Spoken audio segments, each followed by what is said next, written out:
আমরা যদি ঘুরে দাঁড়াতে পারি, বিটিভি ঘুরে দাঁড়াতে পারলে বাংলাদেশ ঘুরে দাঁড়াবে, এটি হচ্ছে আমাদের বিশ্বাস।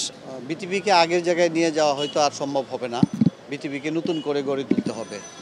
যে ধ্বংসযজ্ঞ মুখোমুখি আমরা হয়েছি, এটিকে রিকভারি নয়, এটিকে পুনর্গঠন করতে হবে। সহসাই আমরা সেই পুনর্গঠন করতে পারবো এরকমটি আমাদের মনে হচ্ছে না। আমরা চেষ্টা করছি যে সম্প্রচার চালিয়ে যেতে, এবং আমাদের সম্প্রচার চলমান আছে। আমরা পরের দিন 19 তারিখ সন্ধ্যা 6টা থেকেই সম্প্রচারে চলে গিয়েছি। আমাদের যে সামর্থ্য আছে সেই সামর্থ্য দিয়ে আমরা আমাদের অনুষ্ঠানাদি, খবর সব কিছু করছি। কিন্তু আমাদের যে লজিস্টিক, সেই লজিস্টিক সংগ্রহ করতে আমাদের সব কটা গাড়ি পড়ে গেছে, আমাদের ক্যামেরা অনেকগুলো নষ্ট হয়ে গেছে, আমাদের যে মুভমেন্ট, সে মুভমেন্ট বন্ধ হয়ে গেছে। গাড়ি ছাড়া আমাদের নিউজ কালেকশন সম্ভব নয়। আমাদের যারা বিটিভিতে অংশগ্রহণকারী আছেন, অংশগ্রহণ করতে আসেন বিভিন্ন ইভেন্টে, তাদেরকে আমরা আনা নেওয়া করতে পারছি না। এই পরিস্থিতিতে আমি জানি না যে কতদিনের মধ্যে আমরা স্বাভাবিক অবস্থায় ফিরে আসতে পারবো।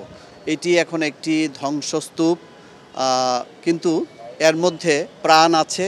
আমাদের মানুষজন যারা এখানে কাজ করছেন, কর্মকর্তা কর্মচারী, সকলের মধ্যেই স্বতঃস্ফূর্তভাবে এটিকে আবার নতুন করে পুনরুজ্জীবিত করার জন্য প্রয়াস রয়েছে। আমরা চেষ্টা করে যাচ্ছি। সরকার আমাদের দিকে খুব ভালোভাবে সাপোর্ট দিয়েছে।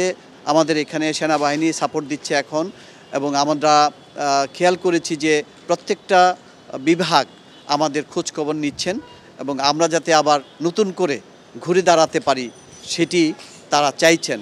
এমনকি আমরা যদি ঘুরে দাঁড়াতে পারি, বিটিভি ঘুরে দাঁড়াতে পারলে বাংলাদেশ ঘুরে দাঁড়াবে, এটি হচ্ছে আমাদের বিশ্বাস। আমরা মনে করছি বিটিভিকে যত তাড়াতাড়ি সম্ভব পুরোপুরি সামর্থ্যবান করার মধ্য দিয়ে বাংলাদেশের চিত্রটা বিশ্বের কাছে, বাংলাদেশের সকল মানুষের কাছে তুলে ধরা সম্ভব। সরকার এই ব্যাপারে খুবই সচেষ্ট আছেন। সরকার আমাদের দিকে পুরোপুরি মনোযোগ দিয়েছেন। আমরা খুবই আশাবাদী যে কত তাড়াতাড়ি সম্ভব আমরা আমাদের পুরোপুরি ব্যবস্থা চালু করতে পারবো। তবে বিকল্প ব্যবস্থায় আমরা অবশ্যই আমাদের সম্প্রচার কার্যক্রম এবং অনুষ্ঠানাদি চালিয়ে যাচ্ছি।